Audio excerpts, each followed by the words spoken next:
Тэмүүжин 1162 онд Хяад Воржин овгийн Исүгэ Баатар Хонгороод аймгийн Уйлун нарын ууган хүү болон мэндэлжээ. Монголын нууц төвчөнд түүнийг шагаан чинээ нүж ятгаж төрсөн гэж тэмдэглэсэн байдаг. Хүүг бага болчир байхад нь эцэг татарчууд хорлогдсон насваржээ. Улмаар овог нэгт ахан дүүсэн тэднийг орхин яв. Ийм хүнд хэцүү амьдралыг туусан тэрээр эртний дайсагналсан аймгийнханд хүртэл баригдан бооштогдож байсан аж.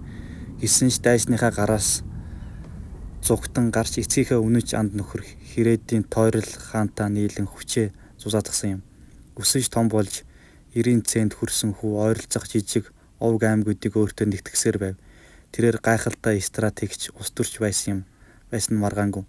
Түүний нэр алдар үсэн нэмэгдэхин хэрээр дайснууд нь түүнд дагаар орж байсан бөгөөд 1201-ээс 5 оны хооронд Тэмүүжин өөрийн бүх дайснуудаа ялснаар 1206 онд их хуралдаа хуралдаж түүнийг их хаанаар өргөмжлөн Чингис хэмээн нэрийдэх болсон юм. Монголчууд малчин удамтай 5 уушиг малаа даган нүүдлэн амьдарцгаадаг билээ. Жаахан хүүхэд байхасаа морийг гарамгаа сайн унаж сурдаг нь тэдний зорьсон газартаа төвөггүй хүрэхэд тусалдаг байжээ. Эртний монголчууд маш их тэсвэр хатуужилтай байсан бөгөөд хатаасан мах буюу борцоо идэн урт хугацааны аянг ажирахгүй давдаг байв. Мөн холын зайнаас нум сумаар гайхалтай сайн харавцгаадаг байсан дайн тулдаанд ялд байх дүүхэн болсон гэдэг. Чингис хаан газар нутгаа тэлэх зорилготойгоор 110 мянган морьт цэргийн армийг байгуулсан юм. Хэдхэн жилийн хооронд монголчууд ойролцох нүүдэлчин амьдардаг овг аймагуудад дайлаар мордон Төв Азийг бүхэлд нь эзлэв. Улмаар 1215 онд Вэйжинд орж ирсэн байна. Хэдийгээр тэд тухайн үеийн хятадуудаас хөгжлийн хувьд хоцрогдсон байсан ч хятадын цагаан хэрмийг давж цэрэг армийг бутад цогсон ажээ. Ингээд Чингис хаан энтэх рүү чиглэн явхдаа замдаа таарсан болгоныг эзэлсээр байлаа. Үүнээс гадна цэрэгээ өндөр зохион байгуулалтанд оруулж арвтын системийг амжилттай нэвтрүүлв. Хэдийгээр түүнийг нас орсны дараа байгуулсан эзэнт гүрэн удаан огшин тогтнож чадаагүй ч эзэлсэн улсууд нь ч монголчуудын ноёрхолд үргэлжилсээр байлаа.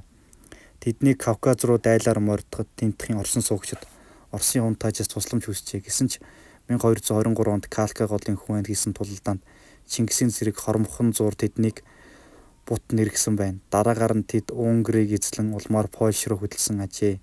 Иймээс монголчууд Польшийн нийслэл Краковыг дараа нь Ишлонск хотыг сүйтгэсэн байна. Тэднийг эзлэн авсан газар нутаг Каспийн тэнгисээс номхон далай хөрч байлаа.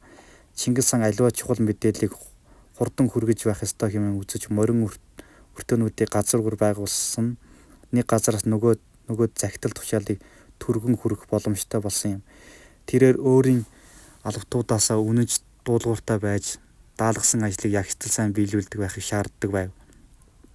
1226 онд тэрээр дараагийн аян дайнаа төвдөөс гаралтай нүүдлэн амьдардаг тангуудын эсрэг хийхээр их цэрэг аав мордлоо.